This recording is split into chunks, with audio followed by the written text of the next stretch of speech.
ce matin, on va vraiment déclarer ce matin la naissance de notre Sauveur et Seigneur. Et il y a un mot qui dit joie dans le monde. On y va ensemble?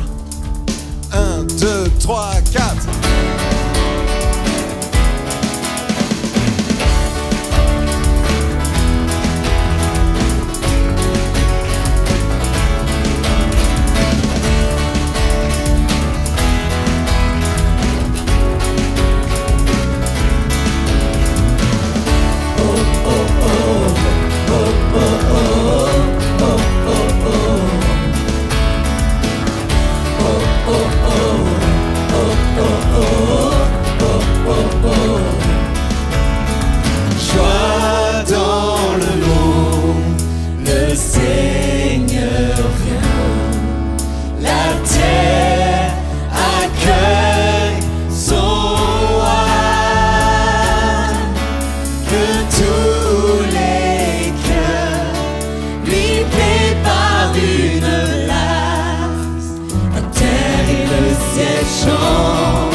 Déclarons ce matin qu'il y a de la joie dans les cœurs.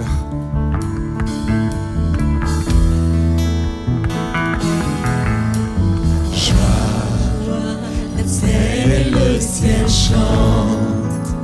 La terre et le ciel chantent.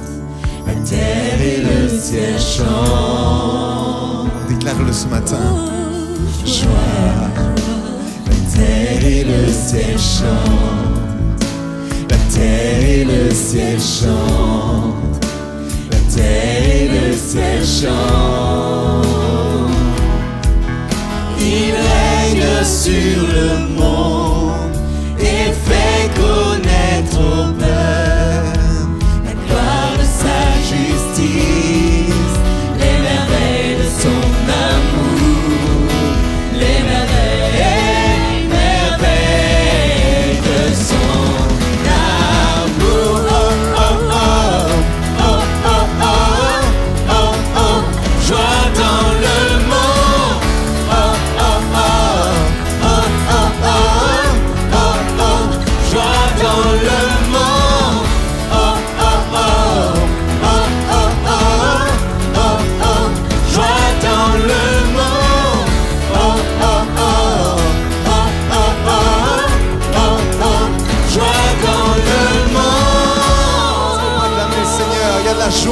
ce matin. Regarde la joie. Amen. Chantons Noël. Voyez ce que Dieu a fait.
Nous sommes tous réunis ce matin pour déclarer qu'un Sauveur nous est né.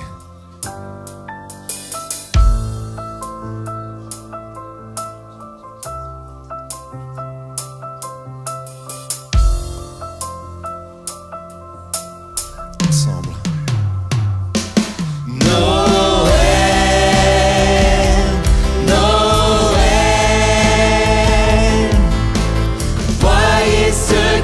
Dieu a fait. Noël,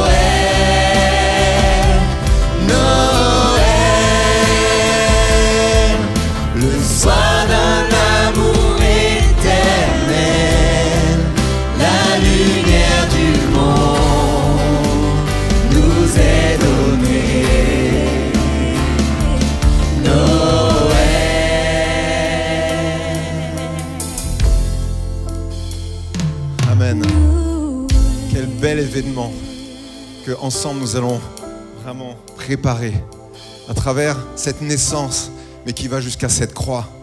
Et nous allons pouvoir partager ensemble ce sacrifice, ce symbole du pain qui est le corps de Christ, de son sang qui est ce jus de raisin.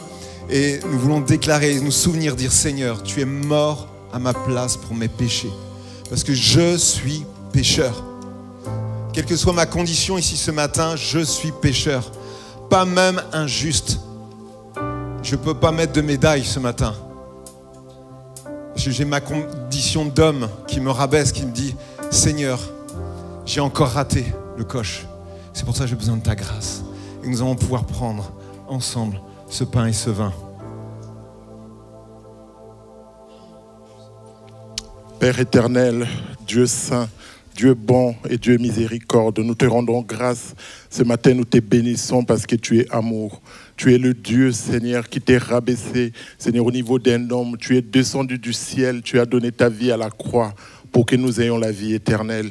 Par ton sang qui a coulé, nos péchés nous sont pardonnés, Seigneur, et nous avons la vie avec toi, Jésus-Christ. Merci pour cette grâce, Père, que tu nous as fait. Merci pour cet amour inconditionnel, Seigneur. Nous te remercions et nous t'en sommes infiniment reconnaissants. Seigneur, en ce jour spécial où nos enfants, nos ados, Seigneur, font un spectacle, Seigneur, pour commémorer, Seigneur, ta venue, ta naissance et ta venue sur cette terre, Seigneur. Laisse que ce pain, Seigneur, et cette boisson que nous allons prendre, Seigneur, reste dans nos cœurs, Seigneur, se révèle comme, Seigneur, tout ce que tu as enduré à la croix pour nous, Seigneur. Que ce symbole, Seigneur, nous aide à nous commémorer tous les jours, à nous rappeler ce que tu as subi pour nous, Seigneur. Et que ta grâce se répande en ce lieu. Que ta grâce se répande dans les cœurs de ceux qui ne te connaissent pas encore. Que ta grâce, Seigneur, parce que tu es le seul chemin qui mène à Dieu le Père. Tu es la résurrection, tu es la vie, Jésus. Tu es Emmanuel et le Dieu parmi nous. Béni soit ton Saint-Nom ce matin. Glorifie ton nom, Seigneur, au milieu de ton assemblée. Que ton Esprit Saint, Seigneur, agisse, Seigneur, en ce lieu pour transformer les cœurs, pour guérir les cœurs. Merci, Père, pour ton amour et ta grâce. Amen. Amen. J'invite tous ceux qui sont baptisés d'eau par immersion à rester debout. Si les autres personnes peuvent s'asseoir pour faciliter tout simplement la distribution. Merci. Sentez-vous libre à élever notre voix. C'est un jour de fête. Amen. On est d'accord avec ça ? Je suis sûr que vous avez déjà préparé des cadeaux pour vos amis, mari, épouse, enfants. Et là, c'est le cadeau qu'on donne à Dieu. Seigneur, me voici. Je t'offre mon cœur, je t'offre ma vie. Nos frères ensuite passeront pour les offrandes et on va chanter, on va se lever, chanter ce chant avant de laisser toute la place aux enfants. Noël, un sauveur nous est né. Chantons Noël. Juste cette image, quand il a été un bébé, c'était déjà Dieu qui était dans cet enfant. Avec toute sa force, sa puissance, sa sagesse. Que nous puissions regarder vraiment cet enfant comme pas simplement un être faible, sans défense, mais bien plus.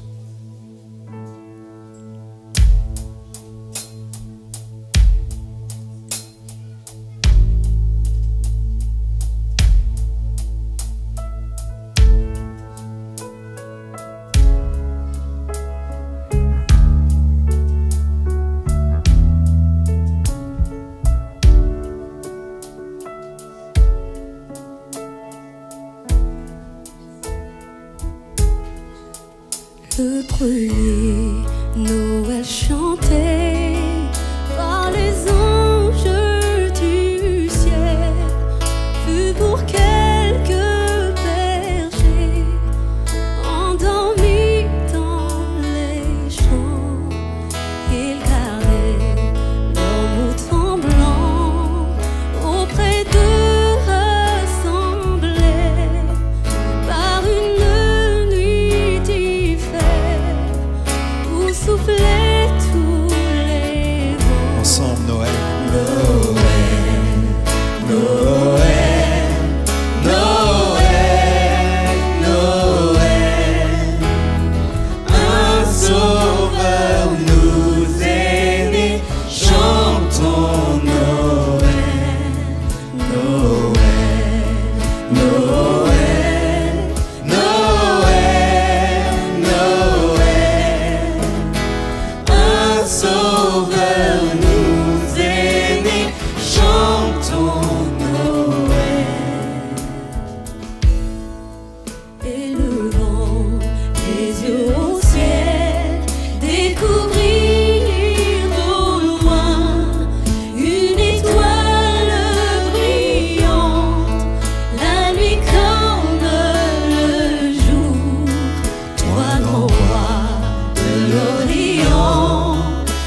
Un enfant de son berceau, les bergers tout émus firent la révérence en un profond respect.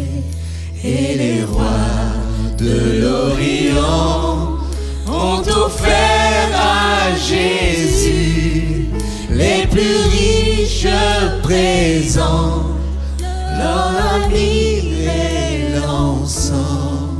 Noël, Noël, Noël, Noël, un sauveur nous est né, chantons Noël, Noël, Noël, Noël, Noël, un sauveur nous est né, chantons Noël.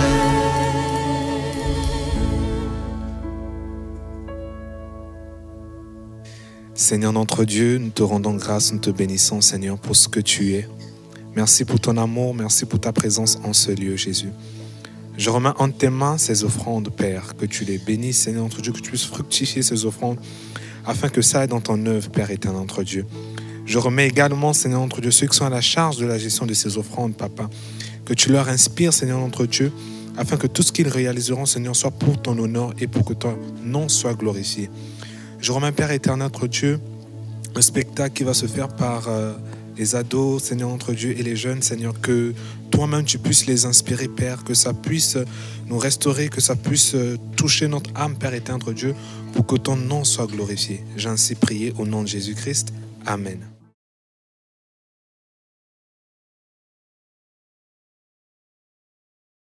Écoutez, peuple d'Israël, et toi, Bethléem Ephrata, petite entre les milliers de Juda, de toi sortira pour moi celui qui dominera sur Israël et dont l'origine remonte aux temps anciens, au jour de l'éternité.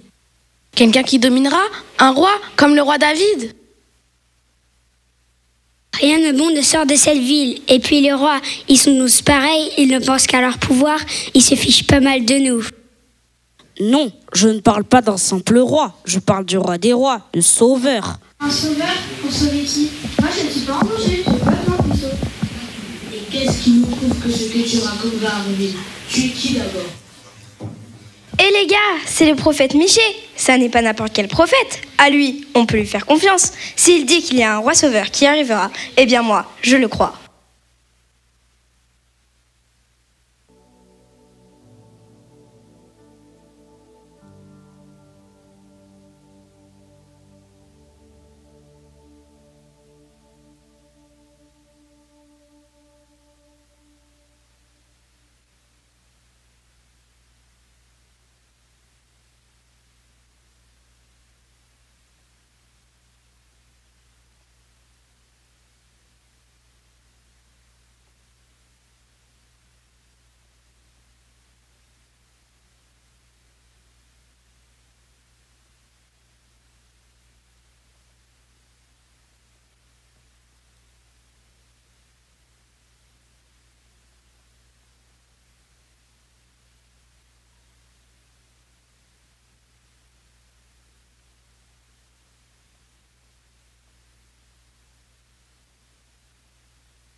Ô pauvre homme pécheur que je suis devant le Dieu très saint. Ceci a touché tes lèvres, ton péché est effacé, te voilà purifié. Qui enverrai-je? Qui parlera pour nous? Envoie-moi, je suis prêt. Va et dis à ce peuple ce que je vais t'annoncer.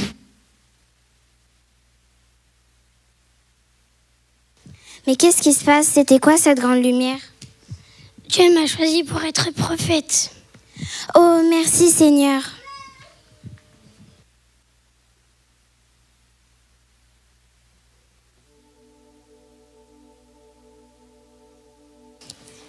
Oyez, oyez, habitants de Judée, écoutez-moi, j'ai une bonne nouvelle à vous annoncer. C'est pourquoi le Seigneur lui-même vous donnera un signe. Voici, la jeune fille deviendra enceinte, elle enfantera un fils et elle lui donnera le nom d'Emmanuel. Car un enfant nous est né, un fils nous est donné et la domination reposera sur son épaule. On l'appellera admirable, conseiller, Dieu puissant, Père éternel, Prince de la paix.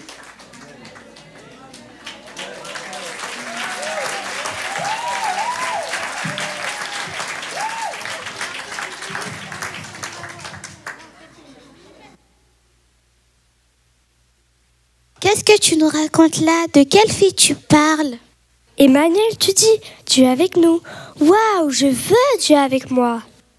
Une jeune fille ne peut pas être enceinte sans être mariée. Moi aussi, je veux Dieu avec moi. Je serai puissant et riche. J'aurai tout ce que je désire. Admirable, Dieu puissant, Père éternel, Prince de la paix.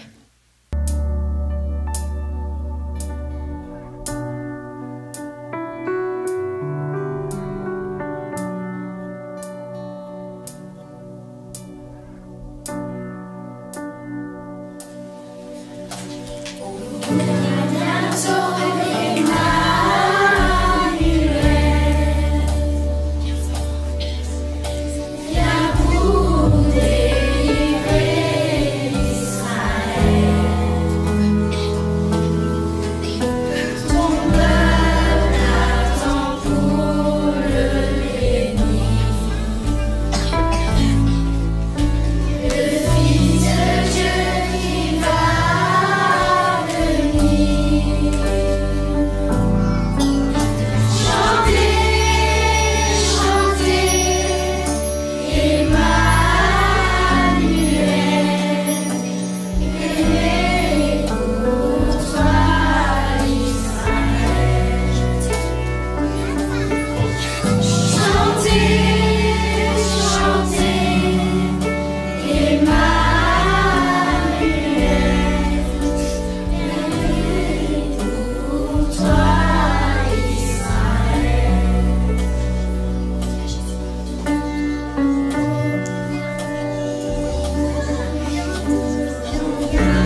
Il y a bien longtemps, dans la ville de Nazareth, vivait une jeune fille nommée Marie.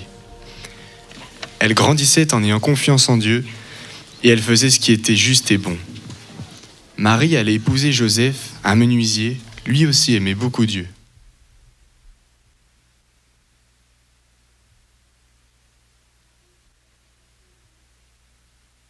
Marie, Dieu a vu tes bonnes œuvres, il va te bénir, tu vas avoir un bébé. Mais comment cela sera-t-il possible? Je ne suis pas encore mariée à Joseph. Ne t'inquiète pas, Marie, Dieu a vu cela va arriver, tu auras un garçon, il s'appellera Jésus, il sera le sauveur du monde. Je crois en Dieu et je sais que cela va s'accomplir.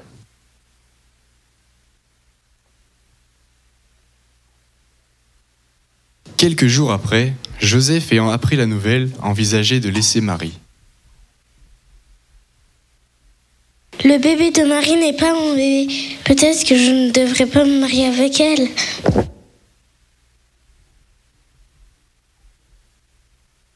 En pleine nuit, alors que Joseph dormait, un ange lui apparut dans un rêve.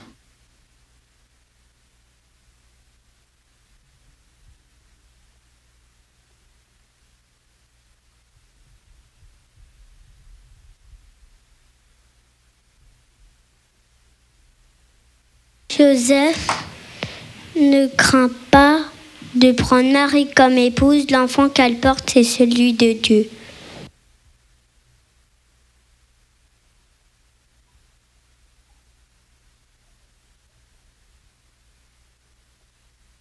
Ah, je veux toujours me marier avec Marie. Je prendrai soin d'elle et de son bébé.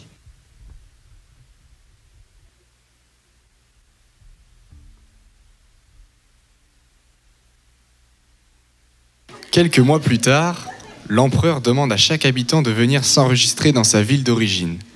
Joseph et Marie se rendent alors à Bethléem, à environ 150 km de Nazareth.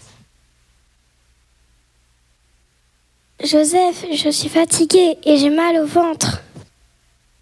Allez Marie, nous y sommes.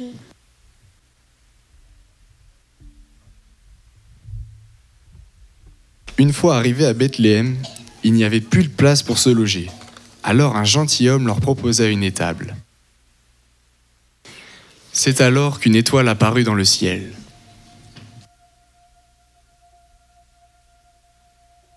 Le Fils de Dieu était né.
peur, je vous apporte une bonne nouvelle. Dans cette nuit, dans la ville de David, est né pour vous un sauveur, le Christ et le Seigneur.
Je vais vous raconter le récit d'une femme qui se trouve dans l'évangile de Matthieu au chapitre 9.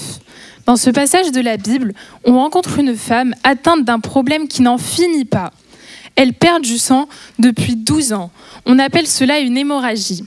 Mais selon la loi juive, cette condition la rend impure. Comme elle est impure, il y a des effets significatifs sur sa vie de tous les jours. Elle ne peut plus aller au temple ou à la synagogue. Elle est donc coupée de tout enseignement ou de toute fête ou de service religieux. La maison de Dieu est souvent un endroit où on aime se rendre, particulièrement dans les moments de souffrance. Mais pour elle, ce réconfort lui est refusé. De plus, chacun lui tournait le dos et ne voulait aucun contact avec elle, de peur de devenir impure comme elle. Elle était considérée, en dehors de tout, exclue de la vie sociale. Cette situation nous fait beaucoup de peine quand on comprend comment cette femme malade devait se sentir dans la culture du Moyen-Orient. Elle est tellement exclue de la société que même les membres de sa famille n'ont pas le droit de la toucher ou la réconforter physiquement, car eux-mêmes seraient devenus impurs à leur tour et exclus de la communauté pour un temps, jusqu'à ce qu'ils redeviennent purs.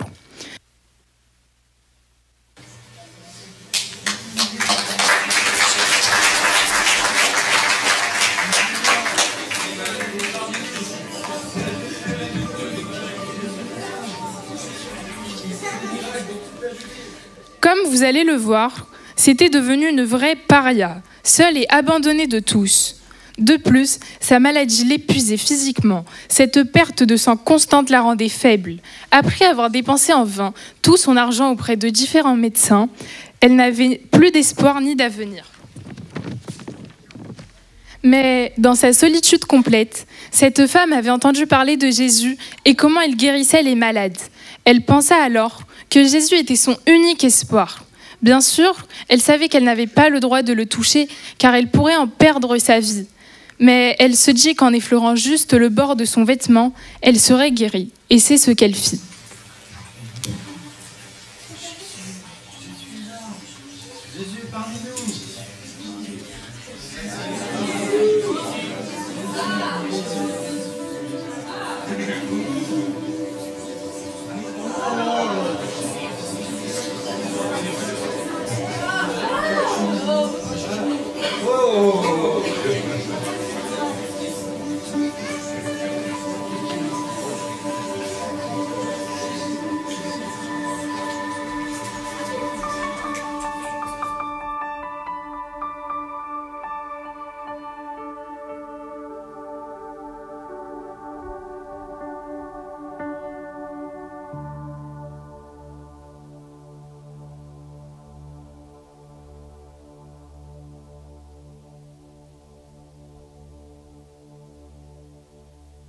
Qui a touché mes vêtements?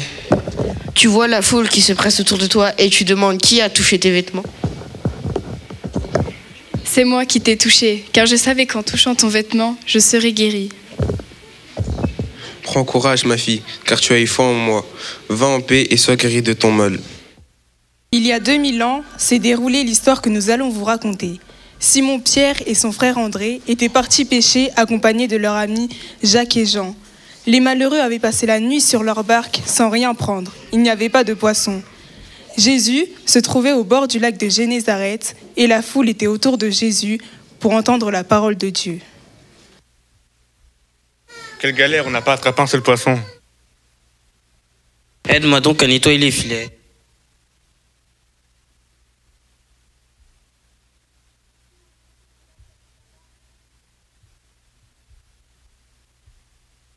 Hé Simon, peux-tu m'emmener sur le lac avec ta barque? Bien sûr, maître, monte. Sors les pelles là où je peux quoi. Comme je vous l'ai dit, mettez toujours Dieu en premier dans votre vie. Voilà, ce sera tout pour aujourd'hui. Avançons encore un peu avec le bateau. Encore? Oui, vers les eaux profondes. Pourquoi faire? Pour que nous jetions les filets et puissions pêcher. Il est sérieux? Il nous demande de jeter les filets? C'est n'importe quoi. Mais Simon, c'est pas n'importe qui le dit, c'est Jésus. Ok, nous allons le faire. Mais nous allons y passer des heures. Allez, frangin, on se retrousse les manches et on y va. Maître, nous avons pêché toute la nuit sans rien prendre. Mais sur ta parole, je jetterai les filets.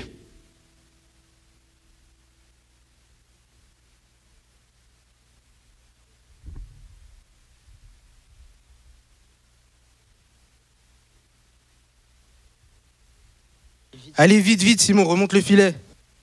Oh là là, c'est trop lourd, il y a trop de poissons. Jacques et Jean, venez nous aider. J'en crois pas mes yeux, c'est impossible comme vous avez fait. Impossible n'est pas Jésus. Ils réalisent tous que Jésus n'est pas n'importe qui et ils sont remplis de frayeur. Seigneur, éloigne-toi de moi car je suis un homme pécheur. N'aie pas peur, Simon. Viens avec moi et je ferai de toi un pêcheur d'hommes. Oui, maître, je te suivrai partout où tu iras. Moi aussi, je vais venir avec toi. Viens, Jacques, je roule aussi. Et frérot, je pense que suivre Jésus, c'est la meilleure décision que nous puissions prendre.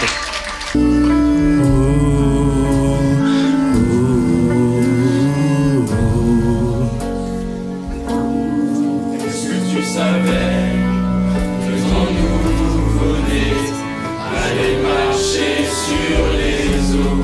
Est-ce que tu savais que ton nouveau-né nous ferait naître à nouveau? Et Marie, est-ce que tu savais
nouveau-né, allez régner sur la terre.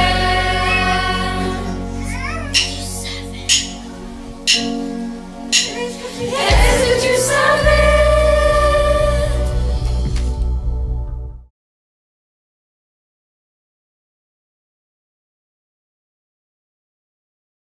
Je n'apprends rien ce matin à la majorité d'entre vous qui êtes présents que les scènes qui vous sont jouées sont tirées de la Bible. Mais je suis bien conscient que dans l'auditoire, il y a des personnes qui ne connaissent peut-être pas la parole de Dieu. Peut-être certains même ont lu, mais ne croient pas malheureusement à ce qui a été dit dans la parole de Dieu. Pourquoi ? Parce que peut-être personne ne vous a dit qu'un Dieu existait. Peut-être vous pensez que les choses qui vous arrivent sont même les conséquences de ce que Dieu aurait décidé à votre place. Ou peut-être même, tout comme moi je l'ai été et je peux le dire, vous êtes à maudire Dieu pour les choses qui vous arrivent. Mais sachez-le, la Bible nous enseigne que ce n'est pas un Dieu punisseur que nous avons.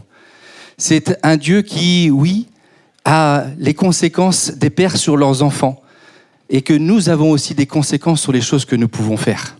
Nous sommes responsables de ce qu'il peut nous arriver. Et la Bible nous enseigne la raison pour laquelle Dieu ne se révèle peut-être pas ou peut-être plus. Enfin, pas à celles et ceux qui ne le cherchent pas véritablement de tout leur cœur. Parce que Dieu se révèle, Dieu parle encore aujourd'hui. Et nous l'avons pu le voir dans 2 scénettes qui nous ont été présentées, celle de Michée, des prophètes, et celle également d'Ésaïe, des hommes envoyés par Dieu pour annoncer quoi ? Une bonne nouvelle.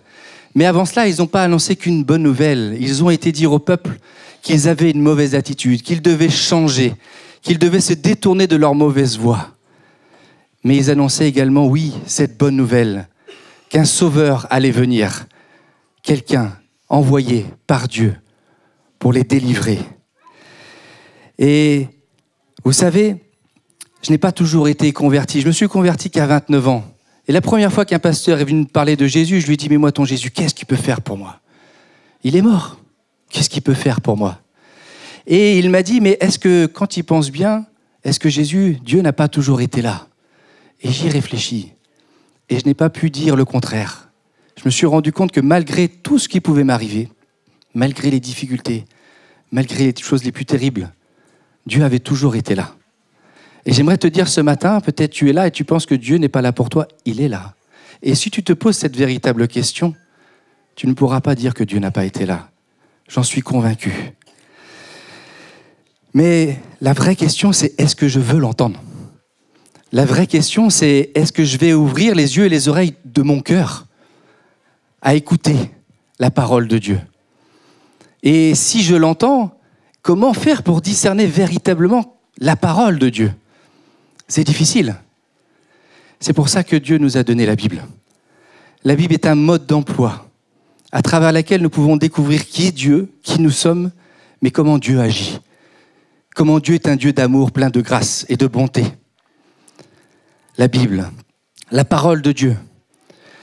Dans cette parole, il nous est écrit que car tous ont péché et sont privés de la glorieuse présence de Dieu.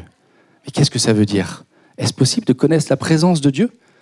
Est-ce que c'est possible d'être dans sa présence ? Si ce verset me dit ça. Mais qu'est-ce qui m'en empêche ? Le verset nous dit, ce sont nos péchés. Et un autre verset nous dit que la conséquence du péché, c'est la mort. Ce n'est pas moi qui vous le dis, c'est la parole de Dieu.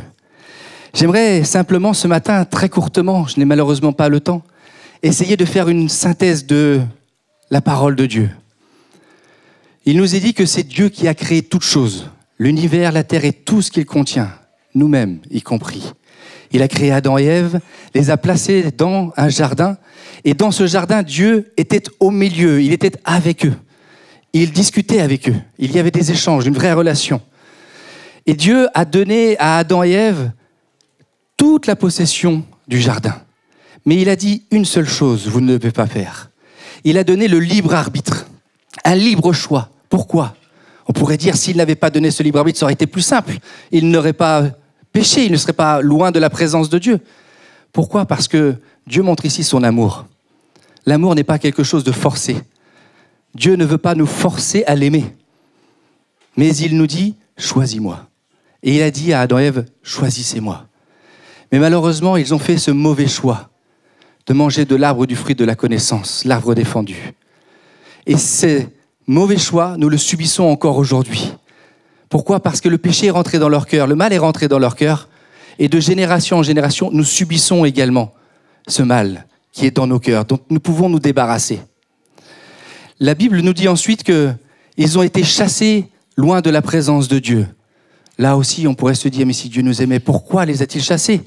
Il aurait pu effacer le mal. Mais malheureusement, tout était fait. Mais on peut voir dans la suite du texte que Dieu est un Dieu plein de grâce et de bonté. Parce qu'il ne pouvait rester dans sa présence, la Bible nous dit qu'il est le 3 fois saint. Et que le mal étant dans le cœur de l'homme, il ne pouvait rester dans la présence de Dieu, ils auraient été détruits. Mais malgré avoir été chassés, Dieu leur a fait des vêtements, Dieu a pris soin d'eux. Dieu a continué à les bénir, à les préserver. Mais malgré ça, la violence, les mauvaises actions, tout cela est rentré dans le monde. Et nous avons un premier crime, un meurtre, Abel, un des fils de Adam et Ève, qui a tué son propre frère. Et ensuite, la violence s'est accélérée. Mais malgré tout, Dieu a eu espérance dans le monde. Il s'est choisi un homme, Noé, avec sa famille. Il lui a dit, construis un arche. Je ferai juste une parenthèse, mais on ne se rend pas compte, ça a duré des années, des centaines d'années. Il était pris pour un fou dans ces générations, mais quand l'eau est tombée, quand la faim est venue, il a été lui seul et sa famille sauvés. Mais malheureusement, encore une fois, le péché était encore dans le cœur de l'homme. Et le mal a continué à perdurer. Mais Dieu, encore dans sa bonté et dans sa grâce, s'est choisi un autre homme, Abraham. Et il lui a fait cette promesse. Je ferai de toi une multitude, une nation, un peuple élu, choisi. Abraham a eu un fils, Isaac, dans sa vieillesse, à 100 ans, c'était un miracle. À 90 ans, son épouse avait 100 ans, c'était un miracle. Et ensuite, il y a eu les enfants, Isaac, Jacob et les 12 tribus également. Nous avons là, en fait, Dieu s'est choisi ce peuple et a voulu montrer au monde entier qu'il était avec eux, qu'il allait être ce qu'on dit tabernaclé, c'est-à-dire être avec eux, au milieu d'eux, que sa présence allait être au milieu d'eux. Ce peuple n'est pas rentré tout de suite dans le pays promis qu'il avait été montré à Abraham. Il est resté en esclavage pendant 400 ans en Égypte. Mais Dieu, là encore, a entendu les cris, a entendu ce peuple qui gémissait et qui demandait à Dieu de les délivrer. Ce que Dieu fit, il fit naître un homme, Moïse, un libérateur, qui les a sortis avec prodiges et miracles de l'esclavage dans lequel ils se trouvaient. Ils ont été ensuite conduits dans le désert pour rentrer dans le pays de Canaan, mais malgré que Dieu leur ait donné la loi, ce que lui considérait de mal et de bien, ce qui mettait en évidence très clairement, noir sur blanc, que ce qu'il faisait était mal ou bien, malgré tout, le peuple a persévéré dans sa méchanceté, en tout cas la plus grande partie. Et ils sont rentrés dans le pays promis, tout comme Dieu l'avait dit. Mais là encore, ils n'ont pas pris possession de tout ce pays, alors que Dieu leur avait dit, tout cela est à vous, tout ce pays est à vous, mais ils n'ont pas obéi. Ils ont préféré se choisir des rois, des hommes qui allaient régner sur eux, plutôt que ce soit Dieu lui-même qui règne sur eux. Et Dieu, parce que là encore, il nous laisse libres, a dit, très bien, je vous laisse, mais sachez que vous subirez un joug lourd, parce que les hommes viendront prendre votre dîme, les hommes exerceront un pouvoir sur vous. Et c'est dans ce contexte que les prophètes arrivent, interviennent. Dieu envoie des hommes. Mais pourquoi envoie-t-il des hommes ? N'est-il pas capable de parler ? N'est-il pas capable de nous dire les choses ouvertement ? Mais c'est comme ça que Dieu a voulu faire. Il a pris des hommes remplis de son esprit pour aller dire « changez d'attitude ». Et je vous annonce une bonne nouvelle, un sauveur va vous venir, un vrai libérateur.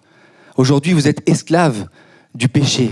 La Bible nous dit que la loi vient démontrer que nous agissons mal. Donc quand je lis la loi, je me rends compte que je suis un homme pécheur. Et je me rends compte que j'ai besoin d'être sauvé. Pour accepter Jésus, il faut se rencontrer.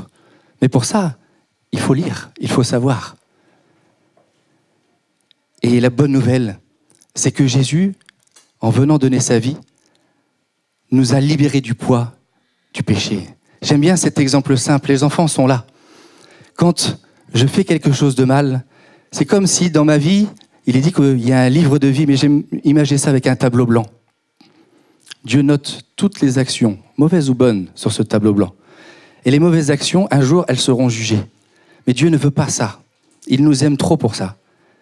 C'est pour ça qu'il nous a donné Jésus. Et pour que ces mauvaises actions soient effacées, il nous faut reconnaître. Il nous faut nous repentir et dire « Seigneur, pardonne-moi, j'ai besoin de toi, je veux changer de voie. » Et quand je fais cette démarche sincère de cœur, ces mauvaises actions écrites sur ce tableau blanc sont effacées. Et cette bonne nouvelle, c'est quoi? C'est que je deviens à ce moment-là une nouvelle créature. Non pas une nouvelle créature parfaite, mais une créature qui décide de suivre le Seigneur et qui, jour après jour, va être transformée, va être changée. C'est ça, la bonne nouvelle, qui a été confiée à des hommes et qui est confiée ce matin dans les enfants. Sans même que nous en rendions compte, ils annoncent la bonne nouvelle. Ils annoncent la parole de Dieu. Alors oui, vous allez me dire, ils auront à choisir. Et oui, nous parents, nous ne forçons pas nos enfants. Je ne peux pas, j'ai 5 enfants, je ne peux pas les forcer. Ils ont et ils auront à faire leur rencontre personnelle avec le Seigneur. Mais je crois que le Seigneur se sert quand même d'eux, parce qu'il est dit que le royaume de Dieu appartient aux enfants. Et que ce matin, la parole est annoncée. Mais là encore, est-ce que je vais ouvrir mon cœur? Est-ce que je vais écouter ce que le Seigneur a à me dire? Et puis peut-être tu te dis comme moi, je me suis dit, la Bible, c'est un livre. Comment croire à la Bible? Pourquoi? Parce que personnellement, elle a changé ma vie. Et je sais que si je pose la question à nombre de personnes dans la salle, ils pourront dire la même chose. Ils ont, quand ils ont lu, répondu à cette invitation de Jésus qui nous dit « Viens et vois ». C'est ce que j'ai fait un jour. Et pourquoi pas? Qu'est-ce que j'ai à perdre finalement? D'autres ont fait cette même expérience. Quand Nathanaël vient dire de Nazareth, mais qu'est-ce qui peut sortir de bon? Et là, on lui répond, viens et suis-moi. Il a entendu un homme lui dire, l'homme que je suis peut-être là devant vous ce matin, te dit, viens, pas suis-moi, suis Jésus. Et tu verras, ta vie sera transformée, bouleversée. Et des bénédictions viendront sur toi. Et ce que nous allons pouvoir voir par la suite, justement, c'est l'image de ce que vont nous jouer les ados, de ce que Jésus est capable encore de faire dans des familles aujourd'hui et dans le monde entier.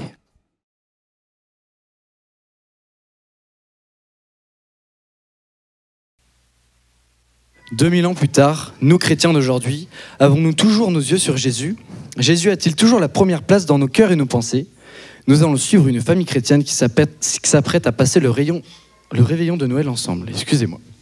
J'aime tellement la période de Noël, c'est vraiment mon moment préféré de l'année. Ah oui, les illuminations qui rendent les rues si féeriques, le marché de Noël et les décos de Noël. Mais avant tout, c'est une joie de savoir qu'un jour Jésus est venu sur la terre. Ben oui, c'est incroyable, Dieu a habité parmi nous. Bah tiens, je vais mettre la musique et nous allons le louer.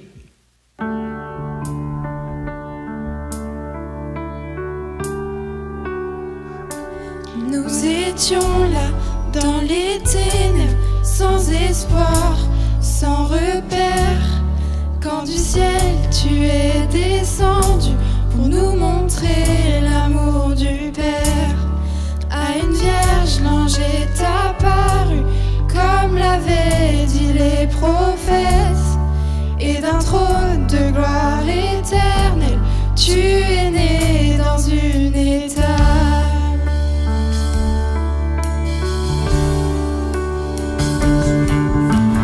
Louange au Père, gloire au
nous allons être en retard. Oh chérie, tu m'as l'air de mauvaise humeur. Tu sais bien, nous allons chez ta mère. J'ai toujours l'impression qu'elle me juge. Et tes sœurs, elles sont hypocrites. Je ne les aime pas. Maman, t'abuses. Bon allez, on y va. Je sais pas comment vous faites pour toujours être en retard. Bon, j'espère que ça avance bien. Mais chérie, t'es encore au téléphone, au volant en plus. Attends, je te rappelle. Non mais c'est vraiment important, ces marchés, je dois vraiment les avoir. Oui, mais c'est Noël quand même.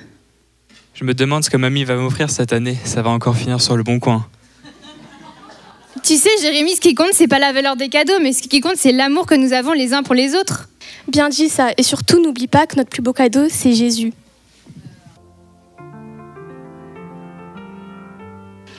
Comment ça va, ma fille? Ma chérie, bonjour, Jeune homme, ça va? tout va bien? Très bien. Coucou. Bonjour. Belle maman, ça va? Ça va? Coucou, ma chérie. Allez vous asseoir. Ah, ma fille, comment ça va? Salut. Les affaires se passent bien? Ah, bon, allez, va t'asseoir. Mon petit garçon! Mon fils. Super. Ça va, petite fille? Mon petit. Salut avec les coussins. Ma petite, ça va?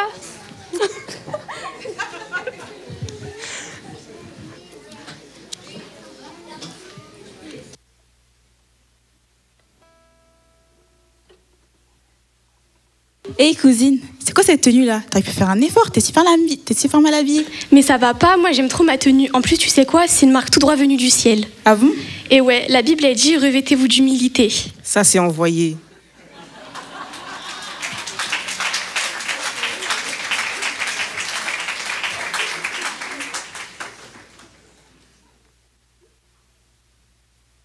Bonjour, excusez-nous du retard.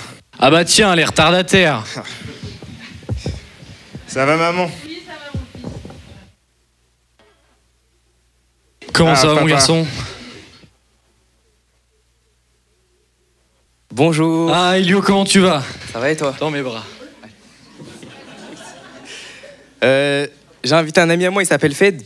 Je l'ai invité parce que sinon il allait passer le réveillon tout seul, du coup, voilà. C'est une fête de famille, pourquoi t'as invité quelqu'un qu'on connaît pas? Je peux m'en aller, hein. Non, non, reste mon garçon, il y a des places pour toi. Jésus est la raison pour laquelle nous sommes réunis ce soir. Alors faire du bien à notre prochain, c'est mettre Jésus à l'honneur. Et lui au moins, fais attention aux autres. Ce n'est pas comme vous, vous avez beaucoup d'argent, mais vous ne pensez qu'à voyager. Je te viens pas de nous juger, pour qui tu te prends en fait? Bon, c'est bon là, on va pas se disputer pour Bon, rien. ça suffit maintenant, c'est bon, écoutez.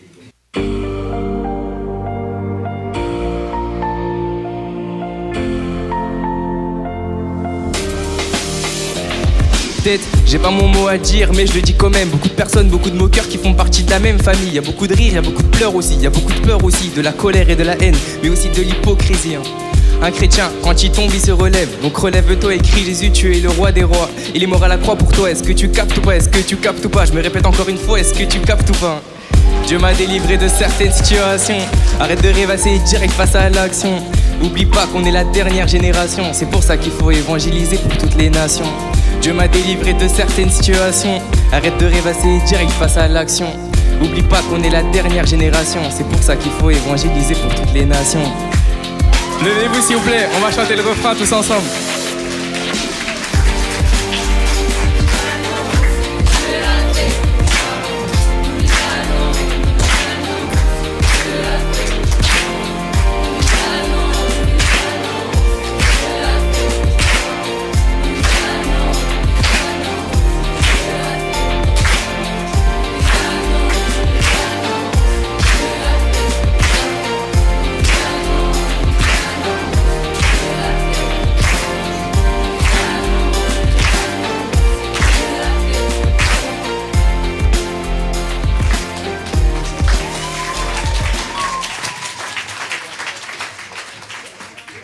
Elio a raison. Souvenons-nous de ce que Jésus est venu nous apporter sur terre et gardons toujours nos yeux fixés sur lui.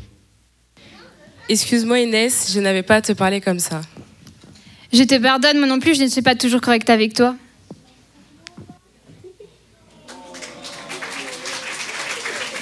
Waouh!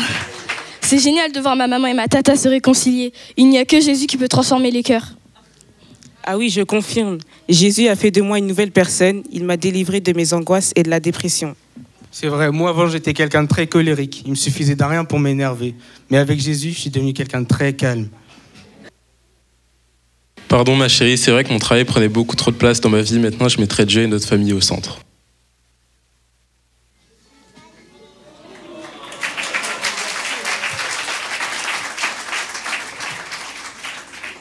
Et toi, tonton, je me souviens comment tu étais avant d'accepter Jésus dans ta vie. Tu étais alcoolique et drogué et tu sentais mauvais. Ça y est, t'étais pas obligé de le dire devant tout le public qui nous regarde quand même. Oui, ma famille, en ce jour de fête, souvenons-nous qu'un jour Jésus est venu jusqu'à nous. Il a pris la victoire sur nos péchés et tous nos problèmes. Un jour, un sauveur est venu parmi nous. En effet, Dieu a tant aimé le monde qu'il a donné son Fils unique, afin que quiconque croit en lui ne périsse pas, mais ait la vie éternelle. Ce qu'il a fait pour nous ici, il peut aussi le faire pour toi. Ouvre-lui simplement ton cœur.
le trône et la croix, un glorieux destin nous est révélé, d'un sauveur qui souffrira et de son sang vaincra l'offense de tout homme et de toute part. Joie dans le monde, le sauveur est né, par amour le Père nous l'a donné, Fils de Dieu, Fils de l'homme, né pour donner la vie. Je viens pour nous donner la vie. Joie dans le monde, le Sauveur est né. Par amour le Père nous l'a donné. Fils de Dieu, Fils de l'homme, né pour donner la vie. Il est né pour nous donner la vie. Il est né pour nous donner la vie. Il est né pour nous donner la vie.